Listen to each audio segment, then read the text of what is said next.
Welcome, everybody. I'm very excited about today's podcast or Zoom, however you are listening to this content. For me, it's a very special treat to welcome Bob Burg, the co-author of The Go-Giver. Bob, welcome. Thanks for being here. Seth, thank you. What an honor to be interviewed by one of my heroes. I appreciate you very much. Hardly. But first and foremost, I want to apologize because you were kind enough to extend an opportunity for me to meet you face-to-face in Florida. And as you know, we had our V-Check basketball tournament the other day, 3-on-3 at the Barclays Center. My back was a little bit on the fritz, and I decided to play through it because it's the Barclays Center. And so I got one or two shots off, and then I just aggravated it. And so one of the reasons I'm telling you all this is, again, to apologize.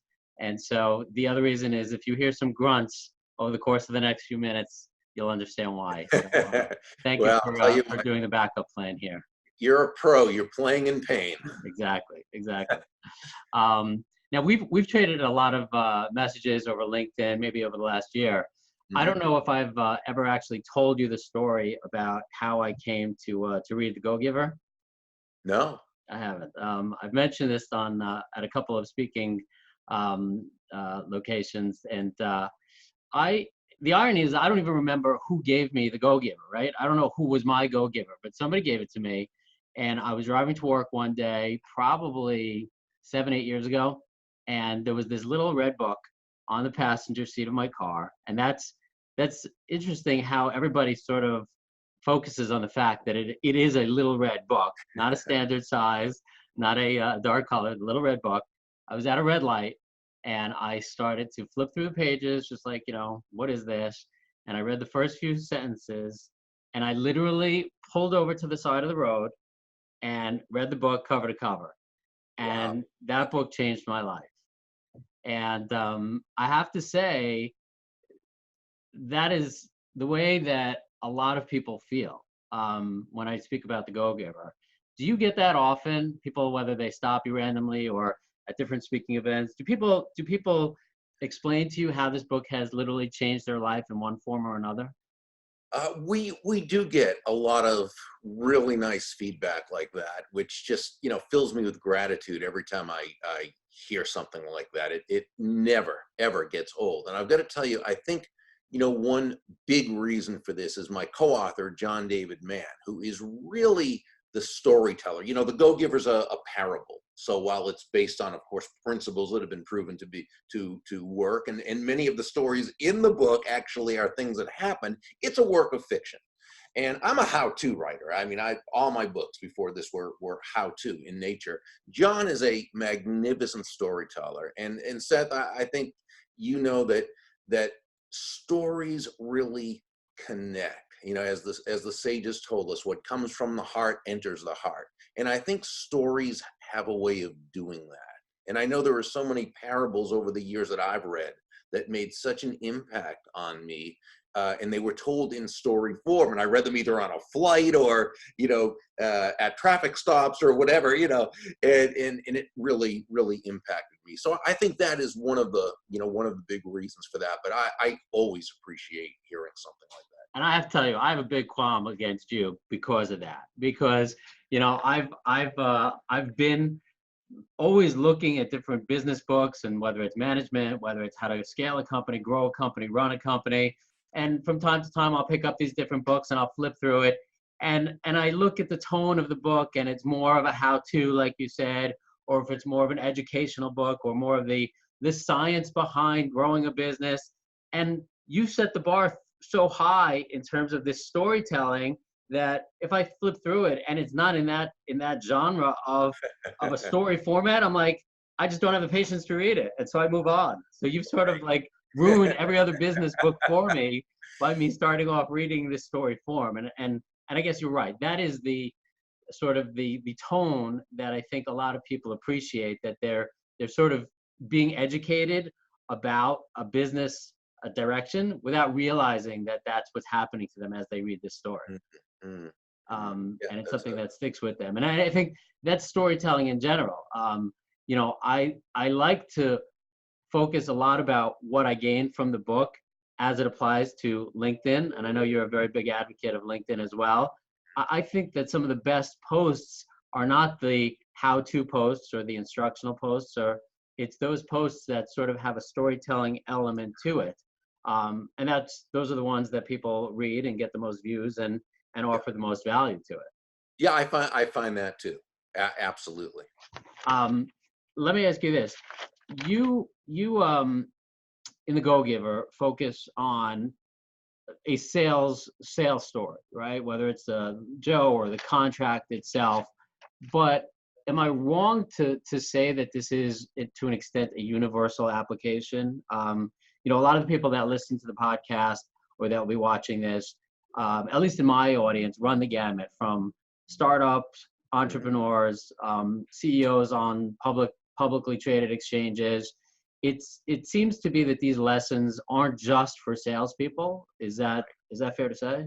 Right. I mean, universal laws are universal laws, and there's success itself covers so many areas. There's certainly, there's financial, physical, spiritual, mental, emotional, social, relational, and I think we've all found, or many have, that when something works in one area, that doesn't mean a specific application will work, but the principle will work from one area to the next. So whether someone is a salesperson, an entrepreneur, whether they're working as an employee within another company where they still need to be entrepreneurial in terms of the value they provide, but they're more an intrapreneur. They're an entrepreneur within someone else's framework or company, but they still have their customers, right? Which is the people they work with, their supervisor, the person who owns the company, the end user, whether directly or indirectly. So they always need to find a way to focus on bringing immense value to others. The basic premise of the Go Giver, what really sets up the 5 laws, the premise itself is simply that shifting your focus, and this is so key, shifting your focus from getting to giving. And when we say giving in this context, we simply mean constantly and consistently providing immense value to others. Understanding that doing so is not only a more pleasant way of conducting business, but the most financially profitable way as well. And it's not for some woo-woo way out there kind of reason. It's actually very logical. It's very rational, because when you're that person, Seth, who can move from focusing on themselves, right, being I focus or me focus, Right. to focusing on bringing value to others, focus on solving another's problems, focusing on making that person's life better, focusing on whatever it is that's going to help that person, people feel good about you, and they want to get to know you, and they like you, and they trust you, and they want to be a part of your life, a part of your business. They want to bring value to you, and really everyone comes away a winner. And that's really the entire premise itself. When you talk about value and business in the same sentence, I don't know why, maybe you can explain it. The words sort of pay it forward always pop into my head, just that concept of paying it forward. Um, two items just to share with you. When I sold my first company, we sold it to PR Newswire, and I had always been promoting the concept of the Go Giver to the management team and some of the lessons. And unbeknownst to me, I found out afterwards that they had given out to their sales team at their national sales conference copies of the Go Giver Wow. for like 200 or 250 sales reps, and they made it required reading for that weekend. And then on top of that, I'm always talking about it at different conferences and events. And a very good friend of mine, who I think you've connected to as well, I'll give him a shout out here, Ken Shuckman. Oh, yeah. Great guy, Great guy. successful entrepreneur, real estate success, is also has made it required reading for his team. And so what I find fascinating is that, unlike most books in the industry, where even if you enjoy it, you'll recommend it to a friend, what is it about the Go Giver that people feel the need to share it with masses, like to give it out to as many people as they can, as opposed to a regular book where they may just refer it to a friend? Why do people want to pay it forward to such an extent? I think there are a couple of reasons, and one is something we were surprised to learn when the book first came out, because it got off to a really good start, which doesn't always happen with a book. Sometimes it takes a while to find its audience, and this one Okay. seemed to do so quickly.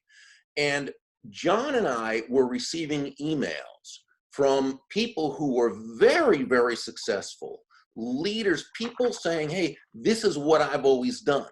This is how I've built my business. This is how I've made my fortune, but nobody believes me, right? And so, right, no, and so this is what they did. They were doing this long before The Go-Giver ever came out. Okay. And what they did is I think successful people, generally, I mean, not always, but mostly, they want to help other people be successful.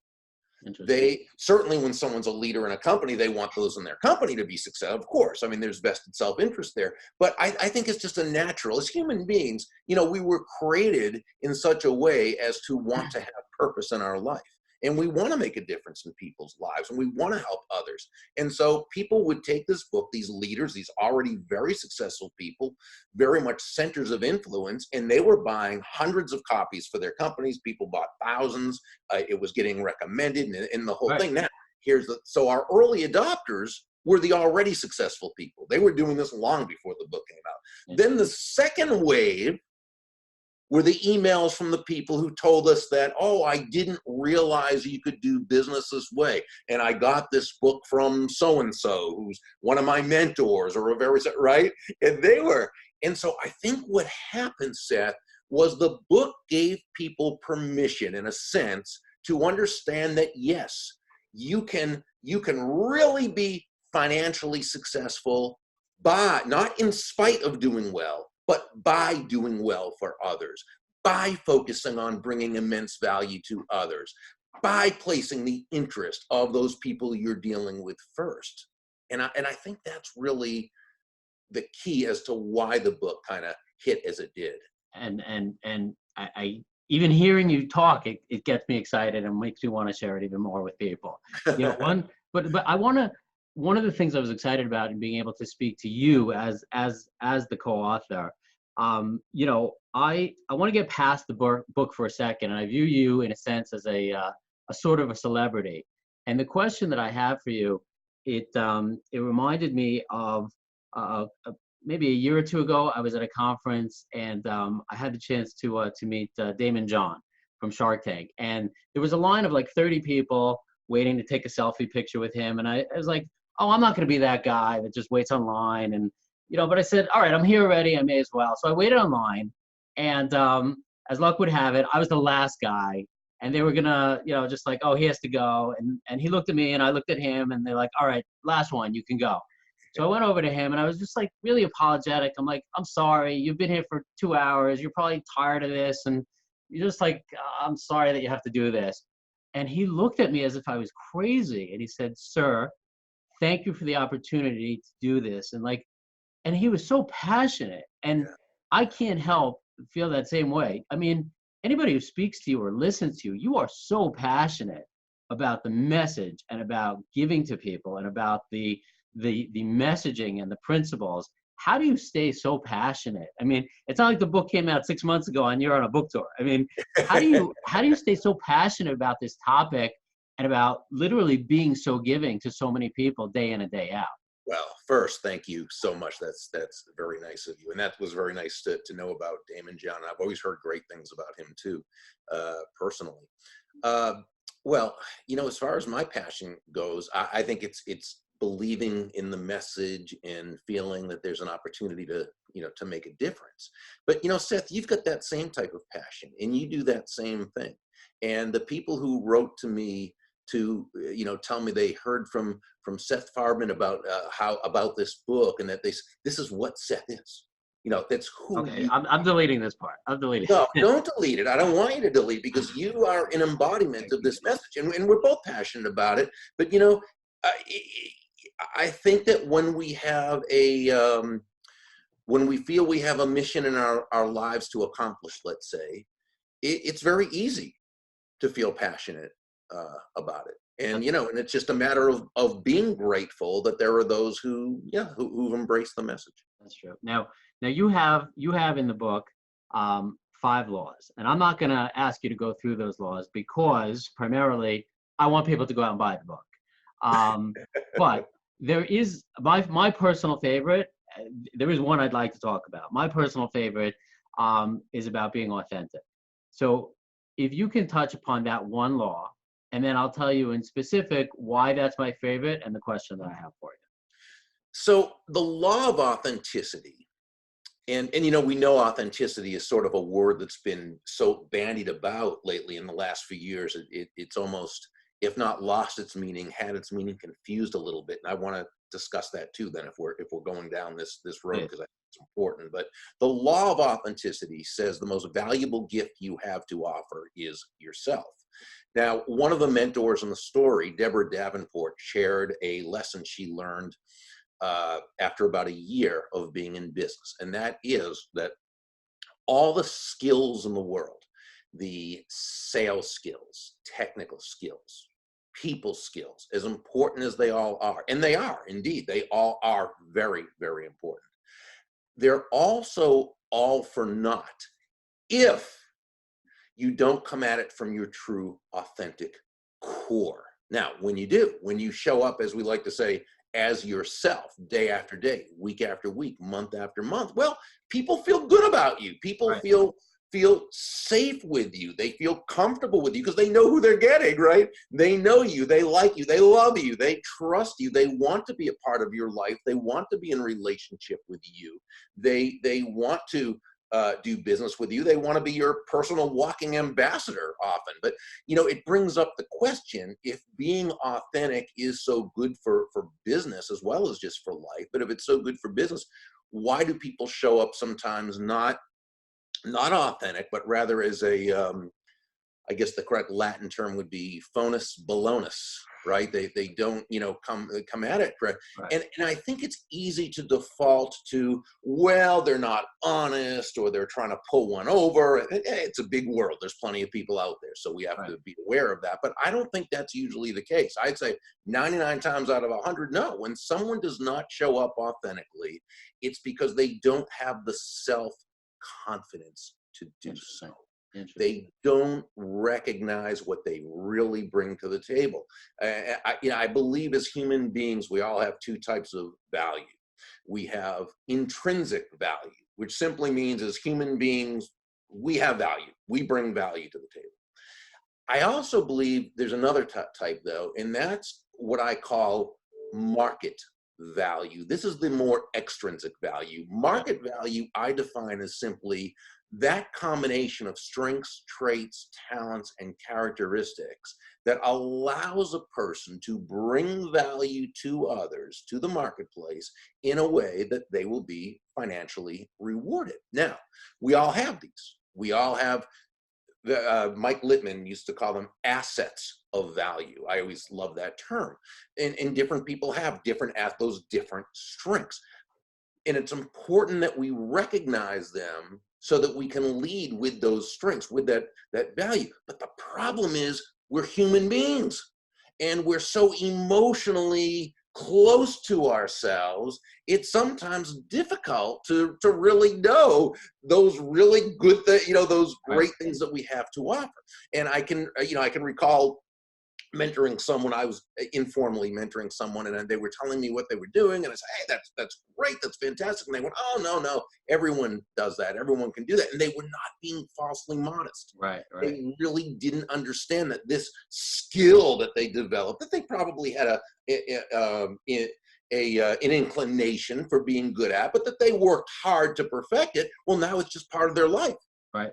So to them, it's just how it is, right? So that's why it's so important to be able to, to get with someone, whether formally or informally, who cares about you, but isn't so emotionally attached that they can't see your strengths. No. That's such a great point, because everybody's focused. I mean, unfortunately, on the business side, so many people are focused on the end game of making money rather than the end game of happiness.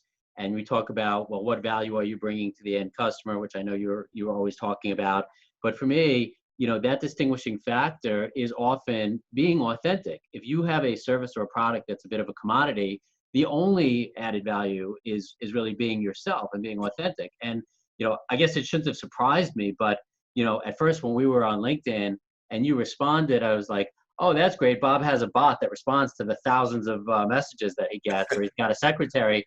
But then, like, after the first few times, I was like, well, 1 second, he used my name. And then the second or third time, it's like, well, he said something that he actually knew something about me. And then the third or fourth time, I was like, wait a minute, this might actually be Bob responding to my messaging. How could that be? And then it dawned on me, well, he's actually being authentic and he's living by the rules and principles that he preaches to everybody else. Again, I shouldn't be surprised, but so many people say, well, why do you waste the time responding to each and every person, as I know you do? And by getting to know them or going out of your way to develop those relationships, people say, well, what's the real, ROI? And, for me, I think it's developing relationships with your audience. And ultimately, like you say, that turns into value and comes back and helps you down the road, I would imagine. Sure, absolutely. I mean, I think we do it. We do the thing because it is congruent with our values, and it's how we feel we should do. For me, I would not feel right having either a bot or someone else handling my social media. Right. If I'm telling someone that it's me, it's me. Now, I'm not dissing anyone who doesn't do that. Right, we right. all have our own business models, but I'm just saying for me, it wouldn't be congruent. And do you ever feel though that when you're giving to other people or you're constantly trying to help other people, that at some point, and I'm a very big believer, as many other people say, like I give without really having any expectation in return. Like I know that there are certain people that will call me every 4 months, and when that phone rings, I know that they're calling for something rather than to give, and that's okay because I'm not expecting it to be the other way. But does there reach a point where you feel that people are giving too much and they end up getting used? And if so, what's some good advice to prevent yourself from being abused in giving too much? Yeah, that's a great question, Seth. And here's what I say to people, and this is what I think is so important for us all to know when it comes to the go-giver philosophy or go-giver way, as we call it, if you will. And that is, there is nothing about being a go-giver that should be confused with being a martyr or self-sacrificial. Okay. Or anyone's doormat. If a person finds themselves being constantly taken advantage of, not in life is life. It's at some time in our life we're going to be taken advantage of. I mean, we're human beings, right? It's going to happen. But if someone finds it as a pattern that they're being taken advantage of, it's not because they're a good person or a nice person or a helpful person or a giving person. It's because they're doing things in such a way that creates the environment where they are allowing themselves to be taken advantage of. Got it. So, we need to be able to, nicely and tactfully and kindly, communicate limits. Sure. Just one last question. I know your time is valuable and I appreciate it. So many people, again, on LinkedIn, you see some people that do videos and you're like, oh, I feel like I have to do a video because that person's dynamic. I want to be dynamic. Or you see people that are fantastic writers and you say, oh, I want to be able to post and write so prolifically like that person. And everybody has to find sort of their calling, the way that they can express themselves and communicate best. I'm just shocked because, I would think that as a writer like yourself, that your expertise is writing, but in listening to you, I would think that your expertise is speaking. Which came first for you? Were you a speaker? Were you a writer, an entrepreneur? If you could I'm fascinated by just a quick version of your journey. Oh yeah, well, always entrepreneurial. Sales is where I really got my experience, and then once I had reached a level of success doing that and started showing others how to do the same thing, a speaking career developed. My first book, which was Endless Referrals, which was written back in the 1990s, a how-to book, right? Endless Referrals, network your everyday contacts into sales. How-to book, right? And that was written solely in order to help position myself as a speaker. Got it. Now, as time went on, Seth, I kind of moved from being a speaker who writes to a a writer who writes because he wanted to say something.